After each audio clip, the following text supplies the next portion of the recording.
Assalamualaikum warahmatullahi wabarakatuh. Video ini merupakan kerja kumpulan yang bertujuan untuk menjelaskan beberapa kemahiran dan ciri-ciri seorang kaunselor. Setelah itu, akan dipaparkan sedikit sketsa atau lakonan bagi menunjukkan bagaimana kemahiran kaunselor itu digunakan dalam sesi kaunseling. Di sini saya ingin memperkenalkan ahli kumpulan kami yang terdiri daripada 3 orang, iaitu saya, Fatimah binti Osman sebagai moderator, Siti Asma binti Musa sebagai pelajar dan juga Nur Ain Nazira binti Nur Azman sebagai guru kaunselor. Kaunselor merupakan orang yang layak menjadi pembimbing dan penasihat kepada orang lain yang menghadapi masalah. Mereka haruslah bijak menguasai dan mengaplikasikan beberapa kemahiran-kemahiran asas kaunseling. Kecekapan menguasai kemahiran-kemahiran ini sangat berguna ketika berhadapan dengan klien yang berada dalam ketidakseimbangan emosi dan psikologi. Oleh itu, kumpulan kami telah memilih 5 kemahiran kaunselor yang ingin dilakonkan.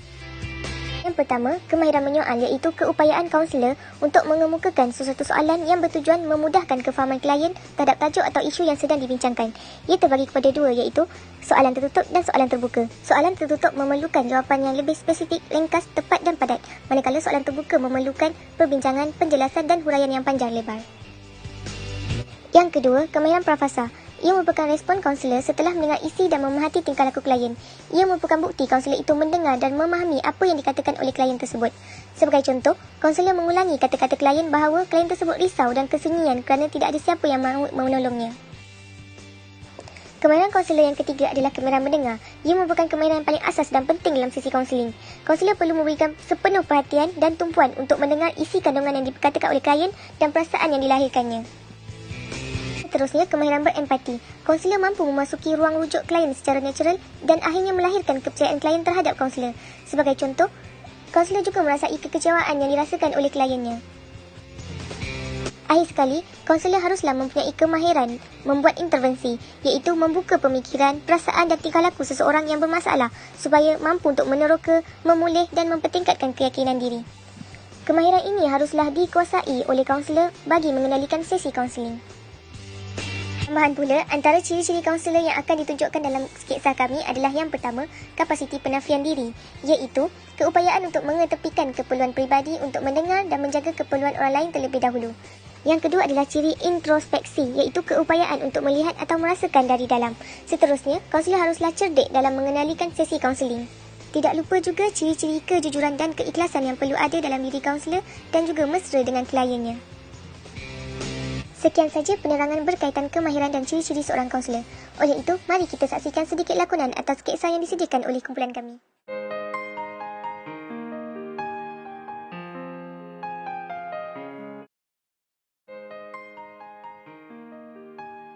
Cikgu, maaf mengganggu malam-malam ni. Sebenarnya, saya nak berkongsi sedikit masalah saya dengan cikgu. Saya dah tak tahu lagi dengan siapa saya nak cakap, cikgu. Saya sangat stres sekarang ni. Baik, sabar Aisyah. Okey, Aisyah boleh cerita dengan cikgu. InsyaAllah cikgu akan tolong Aisyah. Okey? Sebenarnya, sekarang ni saya stres. Saya dah tak tahu nak buat apa lagi dah, cikgu. Saya pun dah tak tahu nak manage masa saya macam mana. Oh, kenapa Aisyah stres? Aisyah boleh cerita dengan cikgu. Macam mana boleh jadi macam ni? Sebenarnya, cikgu, banyak kerja yang perlu saya kena hantar esok.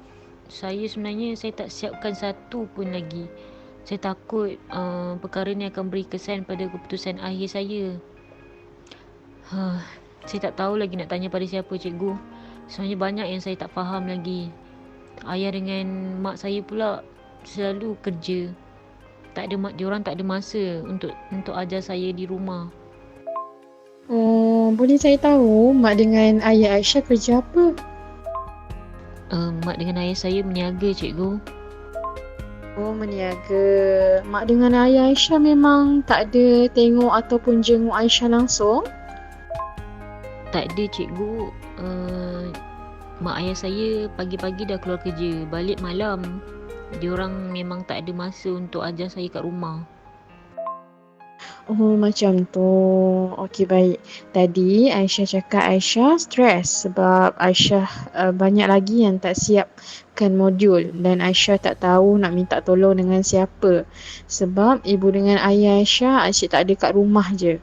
Asyik bekerja. Lagipun saya ni anak tunggal, saya tak ada adik-beradik lain. Oh, Okey, modul tu kena hantar bila? Modul dan kerja saya semua ni mesti kena hantar esok, cikgu.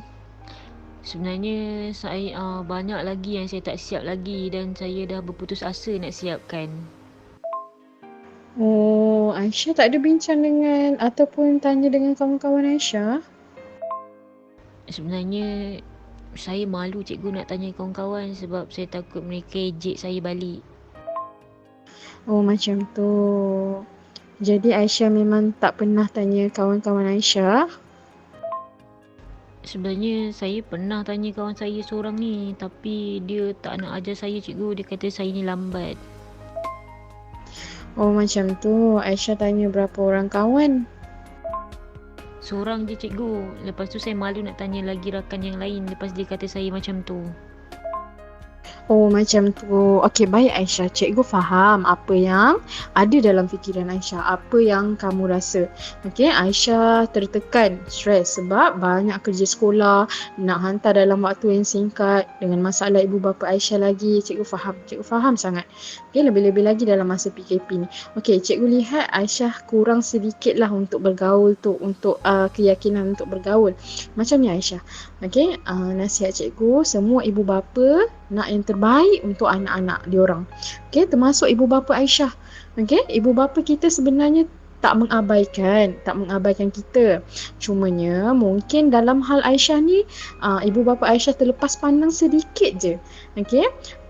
Tapi percayalah, mereka diorang bekerja siang dan malam untuk sara Aisyah, bagi kemudahan pada Aisyah sampai Aisyah dapat belajar, dapat tinggal dalam rumah yang selesa. Okay, kalau Aisyah rasa Aisyah marah dengan ibu bapa Aisyah yang sentiasa bekerja tu, okay, cikgu minta Aisyah fikir balik lebih jauh sebab apa ibu bapa Aisyah buat macam tu. Ibu bapa Aisyah sangat sayangkan Aisyah. Okay, percayalah cikgu. Okay, berkenaan dengan kawan Aisyah, perihal kawan Aisyah, endahkan, jangan ambil hati. Cikgu percaya masih ramai lagi kawan yang sudi nak kawan dengan Aisyah, nak bantu Aisyah. Okey, cikgu-cikgu pun nak bantu Aisyah. Okey, kalau Aisyah tak faham sesuatu tu, boleh bertanya dengan mana-mana cikgu. Okey, Aisyah mesti ada keyakinan tu. Cikgu percaya Aisyah boleh. Okey, Aisyah boleh hadapi masalah Aisyah.